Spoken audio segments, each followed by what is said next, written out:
the most exciting scientific findings of the past half-century has been the discovery of widespread trophic cascades.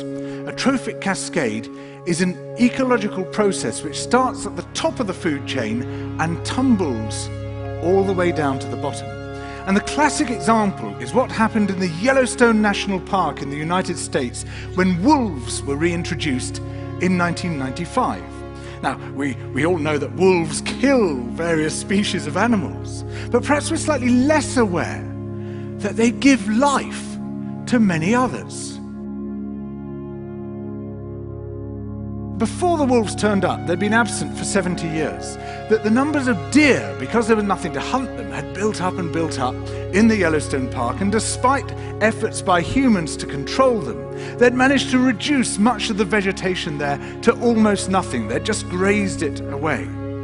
But as soon as the wolves arrived, even though they were few in number, they started to have the most remarkable effects.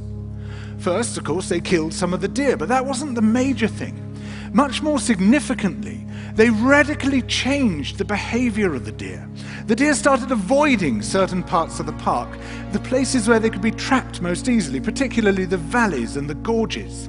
And immediately those places started to regenerate. In some areas, the height of the trees quintupled in just 6 years. Bare valley sides quickly became forests of aspen and willow and cottonwood. And as soon as that happened, the birds started moving in. The number of songbirds, of migratory birds, started to increase greatly. The number of beavers started to increase because beavers like to eat the trees.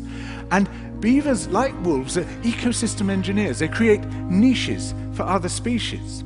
And the dams they built in the rivers provided habitats for otters and muskrats and ducks and fish and reptiles and amphibians. The wolves killed coyotes, and as a result of that, the number of rabbits and mice began to rise, which meant more hawks, more weasels, more foxes, more badgers. Ravens and bald eagles came down to feed on the carrion that the wolves had left. Bears fed on it too, and their population began to rise as well, partly also because there were more berries growing on the regenerating shrubs. And the bears reinforced the impact of the wolves by killing some of the calves of the deer. But here's where it gets really interesting. The wolves changed the behavior of the rivers.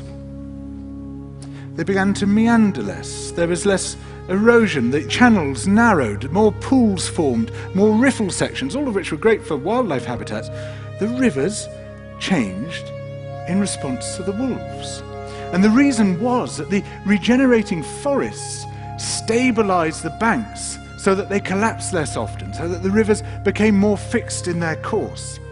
Similarly, by driving the deer out of some places and the vegetation recovering on the valley sides, there was less soil erosion because the vegetation stabilized that as well.